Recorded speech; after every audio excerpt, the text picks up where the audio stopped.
All right. Wanted to thank everyone for joining us today.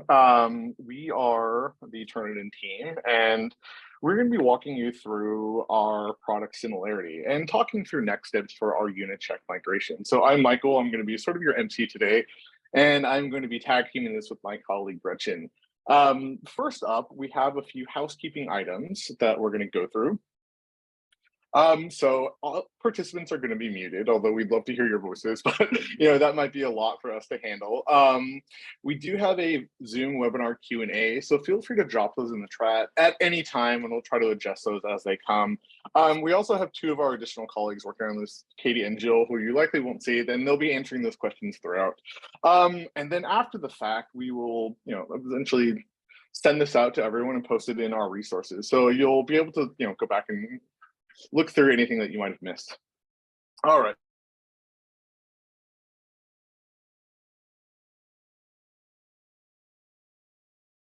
Can you go to the next slide? Thank you. So a welcome, of course. Then Gretchen's going to be going through an overview of our Similarity product and doing a product demo. After that, we're going to come back and talk a little bit about the migration overview, including timeline and next steps from both our end and your end. And then finally, we'll walk through some of our additional resources and do a Q&A session. So as mentioned before, my name is Michael Lassaro. I am Principal Product Marketing Manager. I handle a lot of what's called our migration. So as we're moving our customers from one product to the next, that's sort of write it in. And then Gretchen, my colleague, is our Director of Product Marketing. So she's been here for a long time. She knows our products back to front, and she's going to be, I guess, taking us through all the wonderful features that Similarity has. So that said, I'll pass it on to Gretchen and she will start things off. Wonderful. Thank you so much, Michael. Hi, everybody. Thanks for joining us today. Really appreciate you taking time out of your day to join us, to learn a little bit more about Turnitin Similarity, and to just discover how Turnitin can continue to support you in your plagiarism detection needs. So what we're going to do today is talk a little bit about Turnitin Similarity. I have some slides for us to walk through just to highlight some of the key features and how that compares to Unicheck. And then we'll go ahead and flip to a live demo so you can see it in action and really kind of see how things work and fit together. All right, so Turnitin, one of the advantages of being part of the Turnitin family now is that you really do get to benefit from some of the larger benefits of the company that it brings. One of the huge benefits that Turnitin offers is that we do have the most comprehensive coverage, which I'll talk a little bit more about in a minute. But having the largest database to compare your submissions to really does ensure that high level of security when you're detecting similarity matches. Our reports are quick and clear. They generate in seconds, if not minutes. Also, we are using a modern and reliable platform that has full support and is meeting all of the standards in order to make sure that you have reliability when you need it. Turnitin Similarity really allows for you to address all of the needs that you have at your institution. So you can prevent copy and plagiarism, you can go ahead and check for student collusion, and it's flexible enough that you can be implemented across scale across your institution. We support multiple file types. Almost every file type imaginable is able to be run through Turnitin Similarity and produce a similarity report. It can also be integrated seamlessly into your workflow, whether you're using one of the major LMSs or you have an API integration. We have dozens of integration connections that you can use in order to make Turnitin Similarity a seamless part of the experience for your instructors and for your students. Turnitin Similarity is built on our cloud platform, and with some of the benefits of having this platform really allow us to be a very modern, very flexible service that we're able to provide for you. We have a modern and accessible interface that's responsive, so it can work on all of your devices, all the different kinds of environments that you might have. It's powerful and scalable, so meaning that when you have peak periods in the year, you can rely on Turnitin Similarity. You'll know that you'll always be able to get those reports, that they'll be running, you won't have any backlog or whatnot. As I mentioned, seamless interoperability. So all of those integrations that tie Turnitin Similarity directly into the environment that you're working in to make that a seamless experience is really important. We also do quite a lot of work to make sure that you have the security and privacy that you need in wherever you happen to be in the world. So we offer multiple data centers in local locations to make sure that data is housed where you need it to be in order to meet with GDPR compliance, with other regulations and compliances. We also do a lot of work to make sure that we are SOC 2 compliant, which is one of the highest levels of security compliance possible. Turnitin takes our security and privacy extremely seriously. We take a lot of pains in order to meet SOC 2 compliance, to meet GDPR, to meet COPA, to meet all of these other security and privacy regulations that are, very, very rightly out there in order for you to have confidence that the services that your students, that your instructors are using will meet the requirements that you have in your location. So let's talk a little bit about some of the features and functionality of Turnitin Similarity. So Turnitin Similarity offers comprehensive plagiarism detection. It really helps you to safeguard your reputation as an institution. So as you're, performing similarity checks on submissions that students are coming, you're able to not only help them, learn how to become better, more original writers, but you're able to make sure that they are not exposing your institution to risk through plagiarism concerns or other potential scandals at your institution. We do offer unparalleled matching. We've been in this business for more than 20 years and have really refined our search algorithm and expanded our search database in order to make sure that you have the highest level of matches available in order to see all those potential incidences of plagiarisms that might be happening. In addition, we're able to expose text manipulations. So there are some common ways in which people manipulate their text in order to circumvent that algorithm. And we're able to pull those out and expose them in a separate area so that you can review them independently and get a good idea of, kind of the intent behind those actions. And then, of course, making sure that we're seamlessly integrated within your environment is key. So the first and probably most important thing that you're looking for Turnitin Similarity to do is to identify matches or to identify text similarity or plagiarism, potential plagiarism. The best way and really the only way that you can effectively do this is if you're comparing the student's submission to the largest amount of content available. Turnitin does have an extremely massive database of content. We have 99 billion current and archived internet pages we compare against. We also have relationships with publishers, which bring in 85 million scholarly publications. So these are things that are typically behind a paywall. We get those directly from publishers as part of a partnership agreement. We also have 20 years of student papers that we compare against. So that's 1.8 billion student papers. So we're able to capture things that students have submitted in the past, potentially things that have come from essay mills or from Chegg. So those types of things are captured in our database as well. And each institution also has the opportunity to have their own institutional repository. So you could search just within your own collection of papers or documents if you wanted to do that as well. So together, this entire collection of data of content really ensures that you're able to find the most significant matches and really evaluate them with all the detail and the information that you need at hand. When you run a report with Turnitin Similarity, you'll see that this is what it looks like. So you have, your author and paper detail available at a glance. You're able to see the fully rendered PDF of the document with color-coded matching that aligns to the similar report data in the right panel. We're going to go into that in a little bit more detail, what you can do within that panel. But this entire experience is WCAG AA accessible or ADA accessible, meaning that it's going to be able to be responsive on your devices, that you won't run into any accessibility concerns, and everyone will be able to use it using screen readers and things like that. So when you're looking at your matches, this right panel shows you all of the matches that we found within the paper. So we're able to see all of the sources, and each source gets a number and a color coding. as well as the percentage of the text that we found that matched that particular source. Now, as you might imagine, there are certain bits of text can appear in all sorts of places on the internet, and we might have duplicates. So our algorithm determines what's the most likely source that this text might have come from.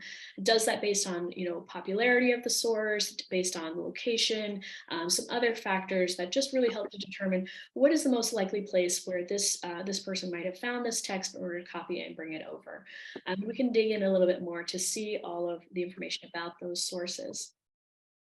So as we click on one of those sources, we'll be able to expand it and be able to see all of the match itself, as well as some context information around that match. So we'll be able to see the match within context to be able to evaluate, is this a match I'm concerned about or not? Do I feel like this is plagiarism, or do I feel like it's just common wording and I don't need to worry about it? This allows you to really, have a holistic view as you're making this evaluation. You can also, click on the link. We do provide the links to the sources when they're available. So you can click on them and open them in another browser to be able to review the whole source, completely, giving you that complete view. You also might notice here we see, in our Wikipedia source, we have where it says 1 of 5. So we actually found 5 pieces of text or 5 matches from Wikipedia.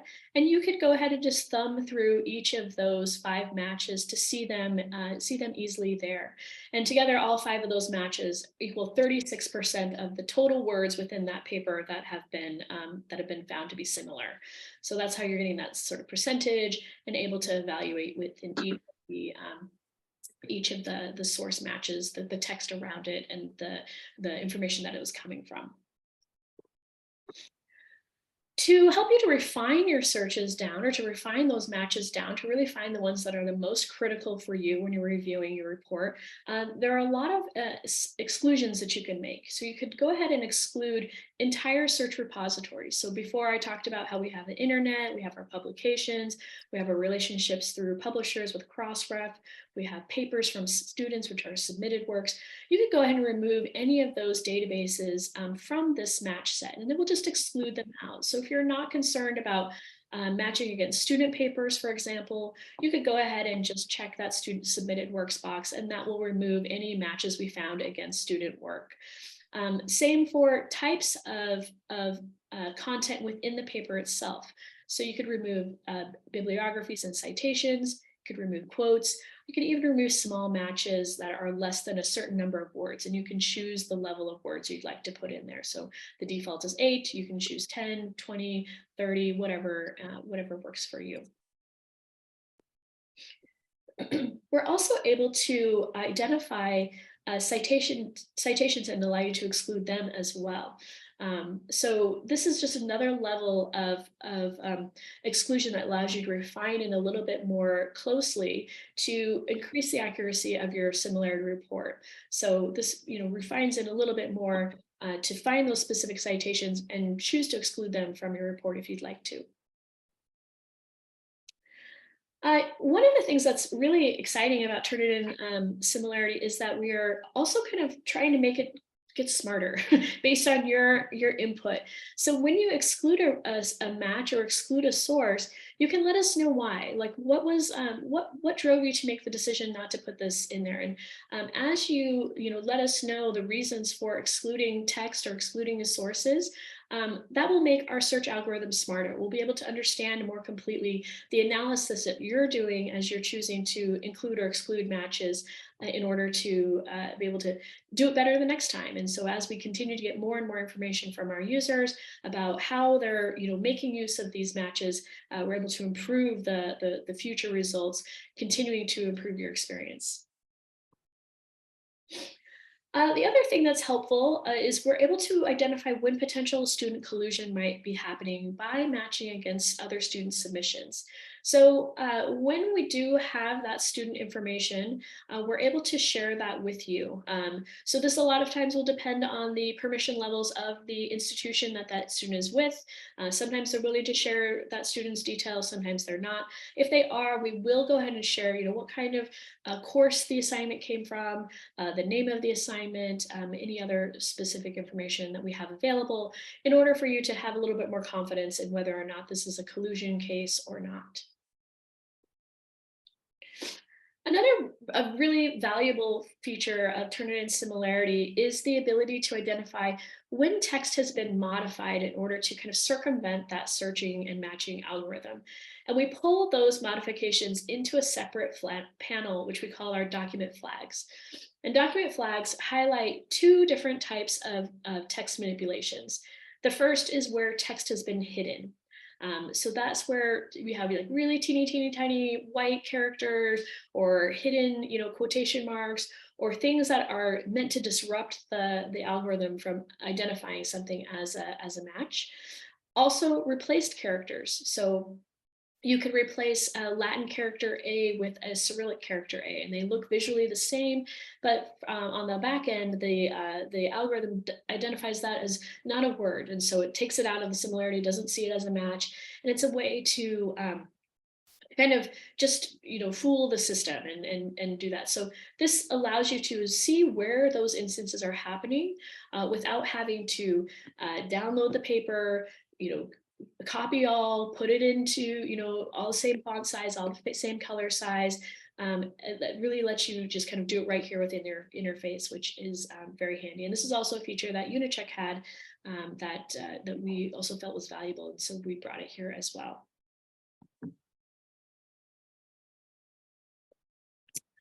Depending on your LMS, you'll be able to do resubmission. So, you can go ahead and have students submit their paper, do a review on it, and then they can go ahead and submit multiple versions again in order for them to go ahead and have that formative experience of getting some feedback before they finalize it for their final grade.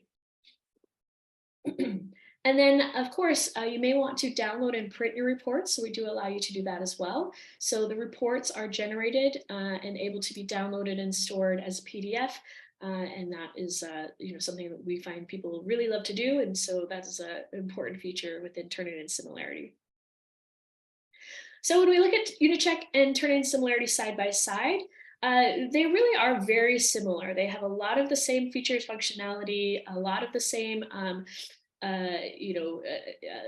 experience that you have. So when you're thinking about moving from Unicheck to Similarity, this is the product we feel like most of you will really be able to adopt very easily. It will be very seamless for your instructors. It will feel normal, it will feel natural.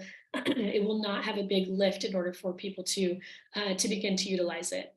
Unicheck has entered a maintenance mode, so we are no longer doing any enhancements or updates to Unicheck. But Similarity, as we'll see in a minute, is definitely not in maintenance mode. We are continuing to develop it all the time, adding new things, and continuing to enhance that experience and provide that full level of support across our organization to make sure that you have everything that you need. All right, so let me go ahead and do a demo now. Let me hop out of here. Okay, so I've gone ahead and logged into Turnitin Similarity here. So this is my administrator module, and we'll look at that in a minute. But let's first start in my user module. So this is what an instructor would see. It has a very simple layout. We have this kind of space here where you can upload and organize your files the way you want to. So Similarity has a folder-based workflow, so that allows me to create a folder, which I can call, let's call it English 101. And then I can go and organize my papers directly into this folder, or even create subfolders. When I upload a file, I can either have the student upload it via their LMS, or they can send it to me and I can go ahead and upload it very easily using this upload area. It's very simple to go ahead and just select a file. I'll show you what that looks like. Just gonna go ahead and grab one here. It just allows me to quickly put in the student's name. So we will do Michael. See if I can spell Michael's name correctly. confirm it, and now it's going to go ahead and start loading that that document in, and you'll see it's going to be processing that for us here.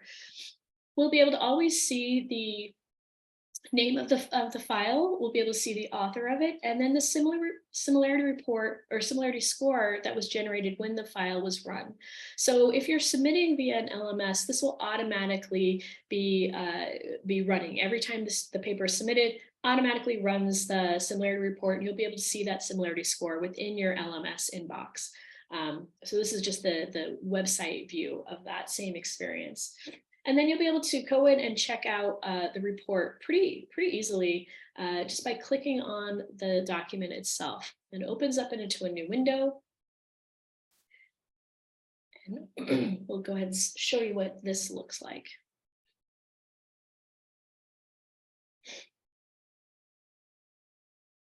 So here we'll see we've got my, my name, the name of my file.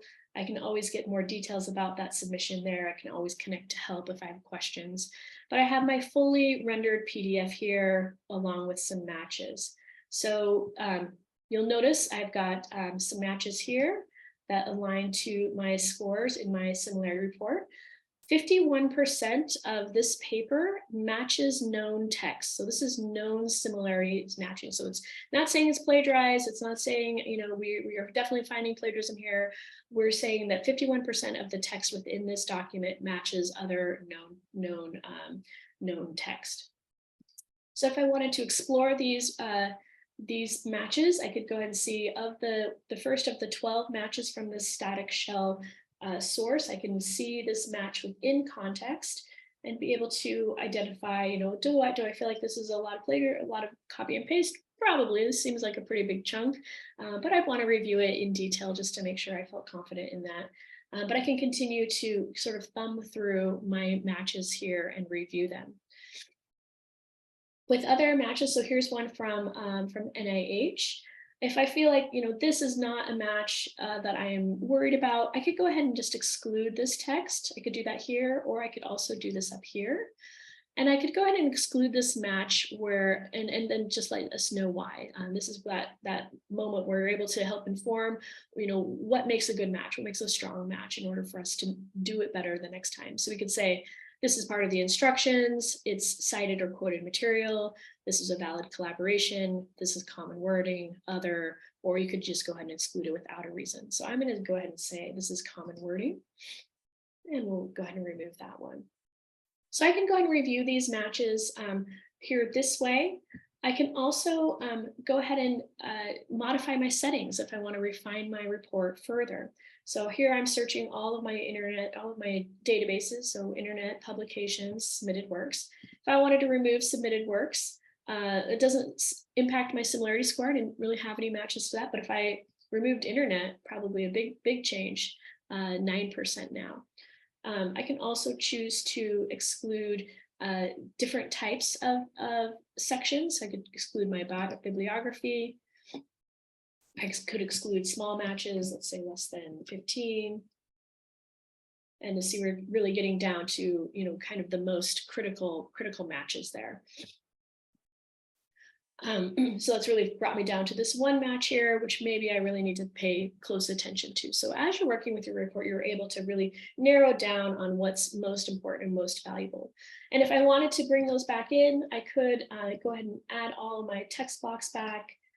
I could go ahead and add all of these back in, no problem. You can always revert back to what you had before.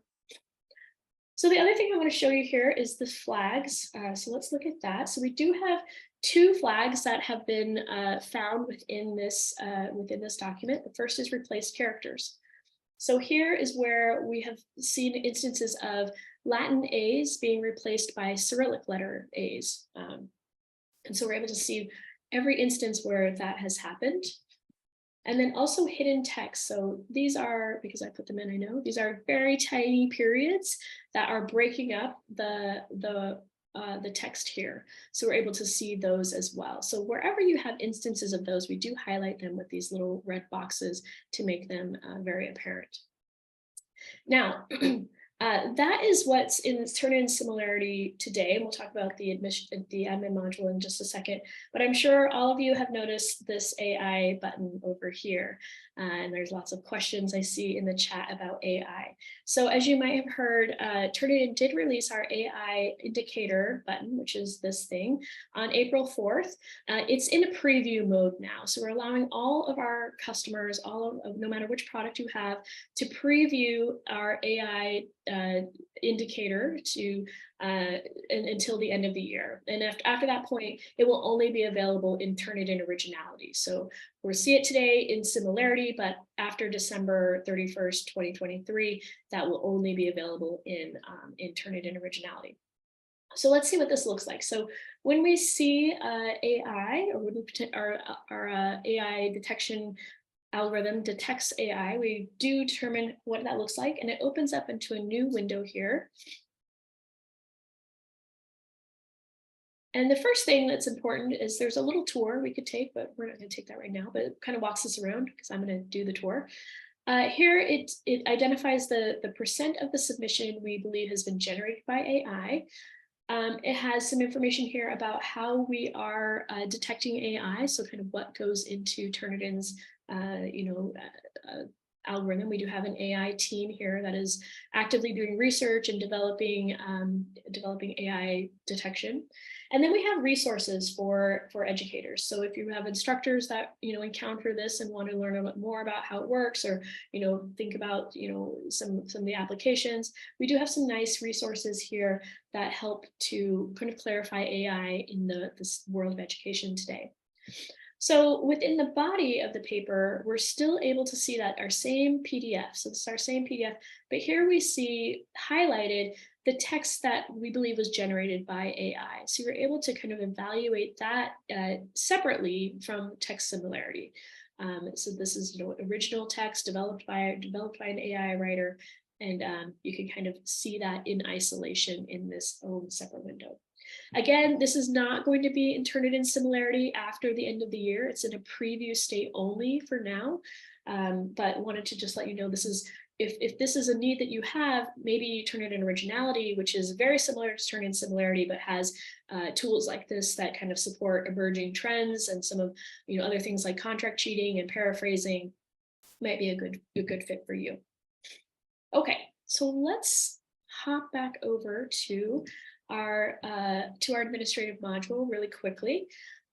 So this administrative module is, typically would only be used by administrators. But here's where you can go ahead and manage your users. This is my test account, so I only have myself as a user, but I could go ahead and, very easily add any user I want, with their name, email address, give them an account management role, or I can go ahead and choose to provide them different levels of permission. So they could be an administrator of the product, they could just be an instructor, which allows them to create folders and upload files and that sort of thing. They could be a user, which only allows them to upload files, or they could be a no access, which means that they're in here, but they don't have access to this particular product. So I can manage my users very easily. Settings, I can go ahead and change my language interface. We do support, I'm going to say 12 languages, if I can remember correctly. So you can choose to update your interface to one of these languages if that is appropriate for you. And every individual user can also change their interface if they'd like to, but as an administrator, you can change it for the institution. And then you can have some settings that you can apply. So you can choose which default repositories you would like to be searching. You can choose how you would like to be storing documents. You can choose whether or not you want to show source text, paper match details, whether to show those or not, direct submissions, which allows an email to, students could email you the link directly into your folder. And then in the future, you'll be able to turn on or off AI writing for originality only. Integrations can be very easily set up here. This is just a way to generate either your LTI key or your API key and set that up here. It's very straightforward. Your IT folks will appreciate this. It's very easy. We do have some light statistics. This is an area where we are doing more development, but you can see your submissions, your usage activities, and your users of similarity reports. So you can get some details about how your institution is utilizing Turnitin Similarity. Here's information about your licenses, so how many seats you have and your usage thereof. And then a couple other cool things to note. So we do have a paper lookup tool. So one of the biggest requests we get at Turnitin is that they want to have a paper deleted. A student has left, or there's a conflict, or some reason why you want to remove that paper from our stored database, our repository of database of papers. And that's a request that in the past had to be made to our support team, and they would happily do it, but there was a queue. But now what you can do here is you can go ahead and do that yourself. So as an administrator, you could go ahead and look up that student's paper. So I'm just going to search. Oh man, let's see if I can find. Let's see if we can find Michael's paper that is set up. All right, it's probably not there yet. But I could find my paper, and then I can go ahead and just delete it, or just look it up if I wanted to just find that particular submission and check it out. So this is a nice way for you to kind of get right into a specific paper that you might be looking for. And then of course we do have single sign-on. We support all of the major federations. So if you have single sign-on and you would like to enable that, we can definitely do that for you as well. Okay, so that is the tour. Let me come back to one more thing before I hand it off to Michael. And then I see there are some questions in the chat, so I will get into the chat and see what I can answer there. But I don't know, Michael, is there anything we should review before we get back in? There was a question about looking over the comparisons between Similarity and Unicheck. I was wondering if we could pull up that slide for just a moment. Sure. Let's hop back here. Here we go. So I will highlight the two areas where text is different, because I reviewed this slide in detail. The two areas where they're different are integrations and then search capacity. So these are the content databases. Everywhere else, all of this text is the same.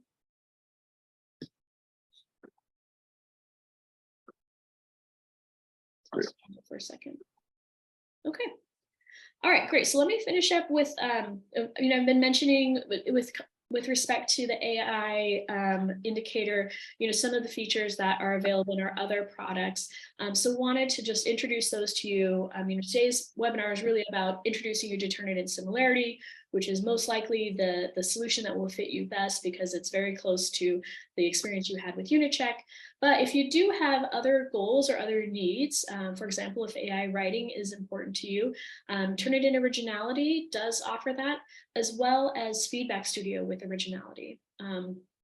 Turnitin Originality has the AI writing indicator, as well as supporting other emerging trends like contract cheating and paraphrasing.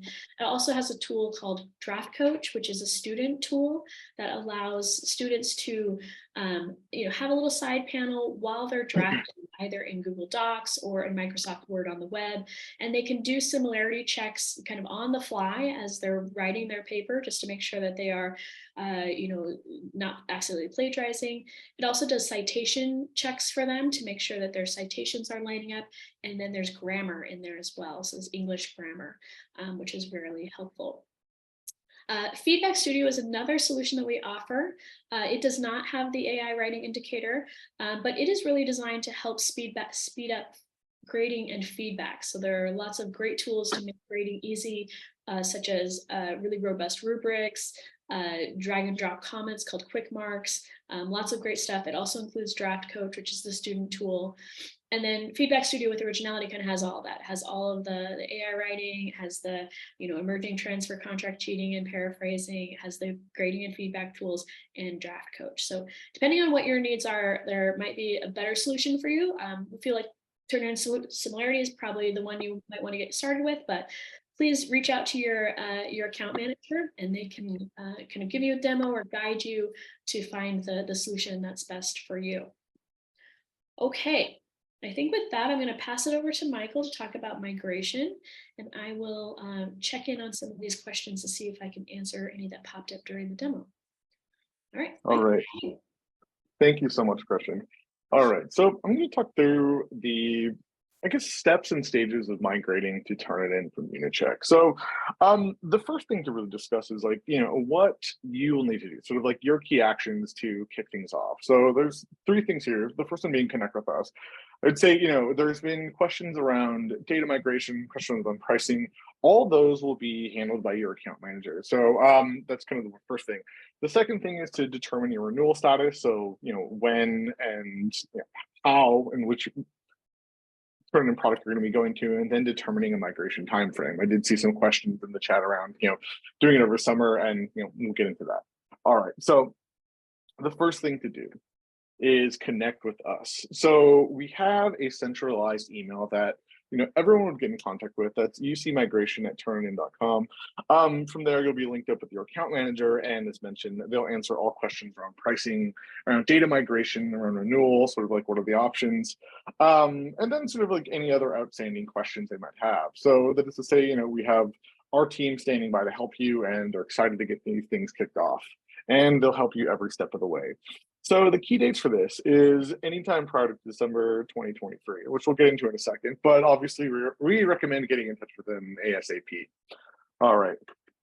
So the next thing you have to do is determine your renewal status. So there's a key date to consider here, and that's December 31st, 2023.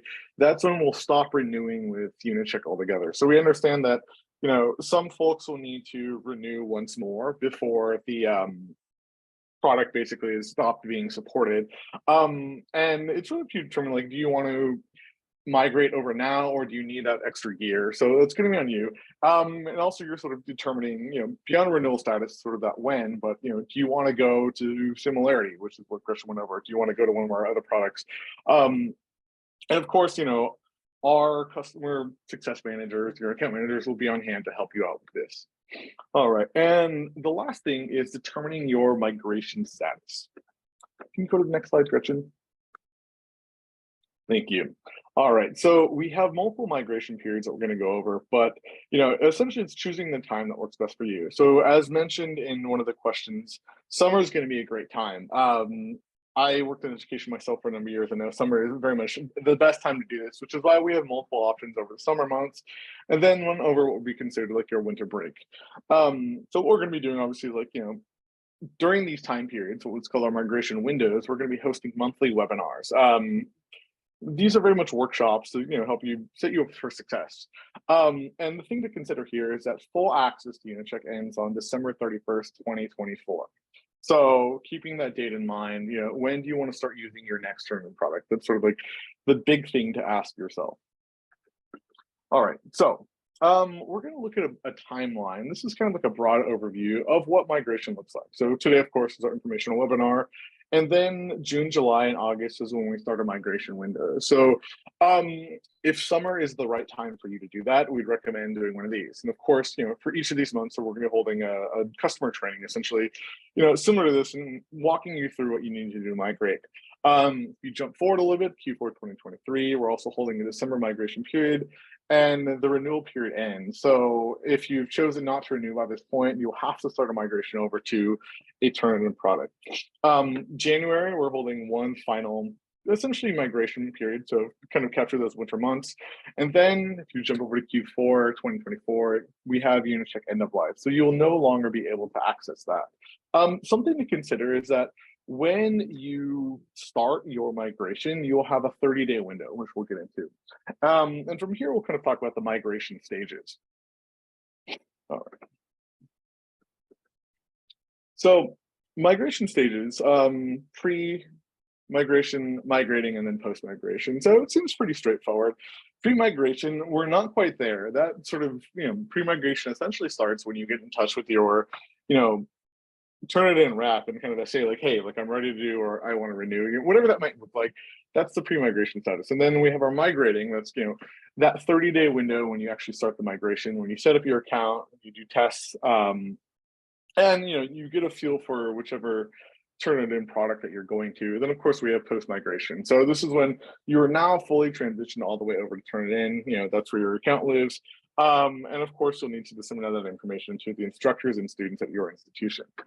All right, so jumping into each one of these. So phase one, this is our pre-migration. So, essentially, as mentioned before, this begins when you connect with us about licensing. This is sort of like, hey, I want to renew Unicheck one final time, or hey, I'm ready to jump on and start using Similarity or Originality or the feedback. So whichever it is you might do. And there's sort of like the key question to ask yourself is like, when do I want to start using it? If summer is the right time, then great. That's when your migration period will start off. All right, so moving forward, there's a few key things that you need to do during the pre-migration period. So you might have to connect with your institution's technology lead, and that's saying like, hey, like we're moving from this solution to this. Do we have any integration requirements? There's a mention of like using Canvas, of course. That's going to be a question that you want to work with your technology lead, and during that you're going to be completing all your paperwork. So whichever you choose, if that's to renew or to make the migration, you'll have to answer that. Key questions that you want to ask yourself: are all stakeholders aligned within your institution? So obviously it's a big thing from going from one solution to the next, but obviously alignment is key. All right, from there, moving on to the actual migration period. So once this happens, when you say like, great, I want to move to Similarity, your migration period opens. And this is about a 30-day window. You'll get your login credentials for your new solution, if you will. And from here, likely you're going to want to, start to test it or test, are they going through? Were you able to set up an account? Were you able to add users? Is it functioning at your institution? So these are going to be the things you want to figure out within this migration period.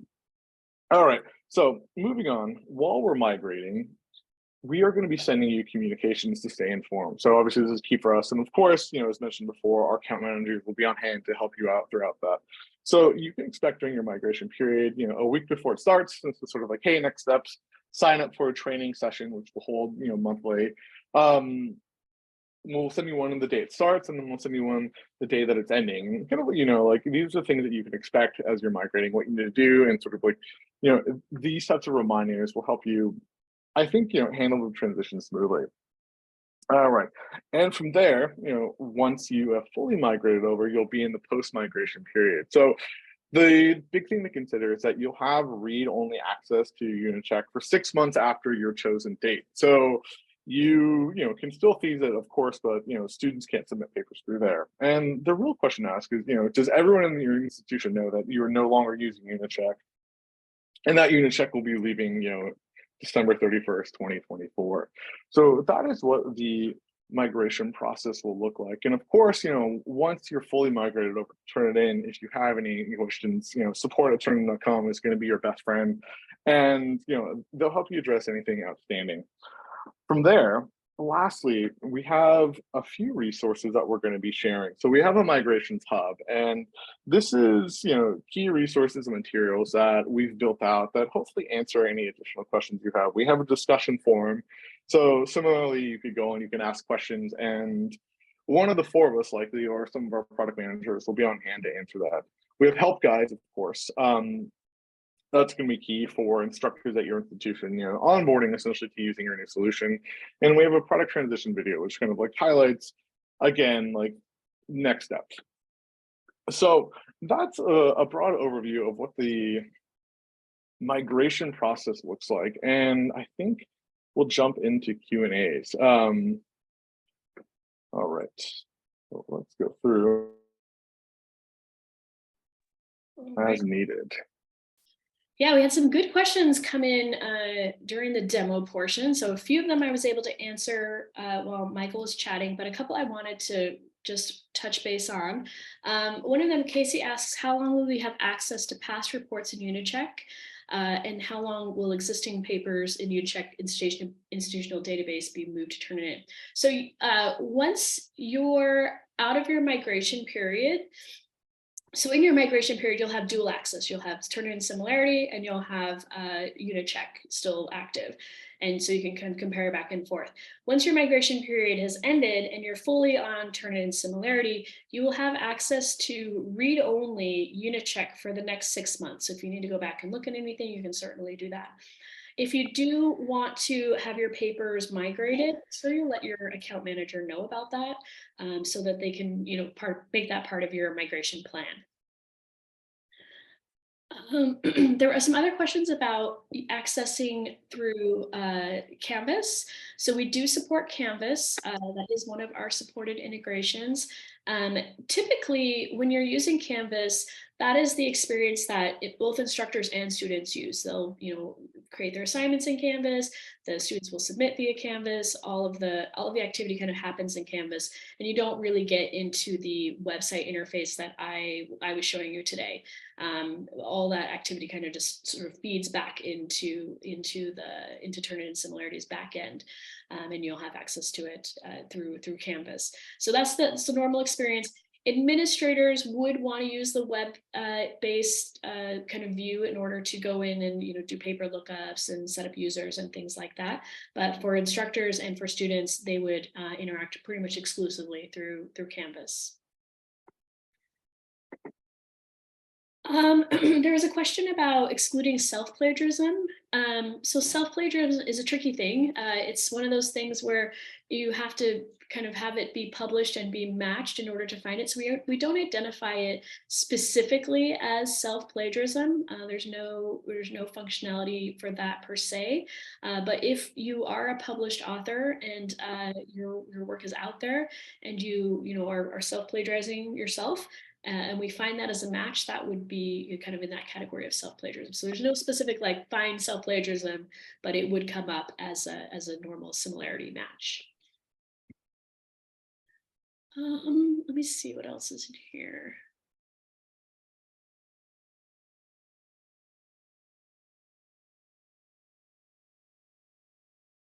Okay, I think that's all the questions.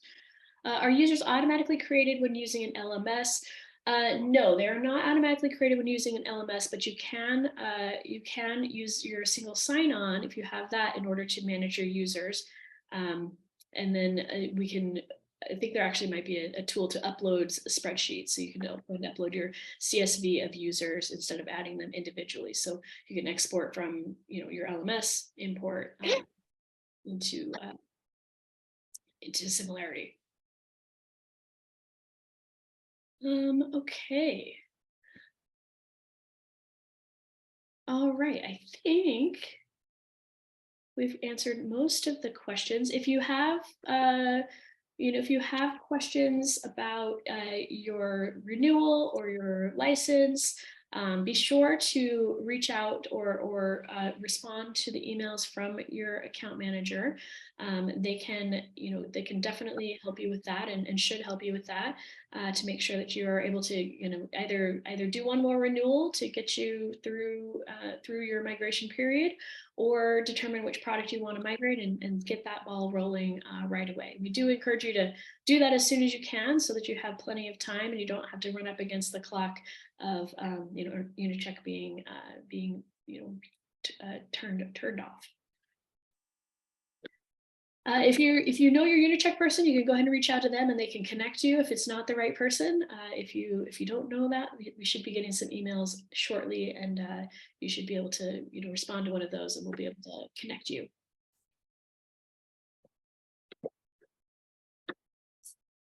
All right. Awesome. I think that's just about everything, and we're closing in on the hour. So we'll go ahead and review these questions. We'll definitely take this recording and send it out to everybody. Please be sure to visit the Migration Hub. It has a lot more detail about both Turnitin Similarity as well as the migration process. And let's keep an active conversation, and we hope you will really enjoy using Turnitin Similarity or the Turnitin solution that you select. And we are excited to have you as part of the family.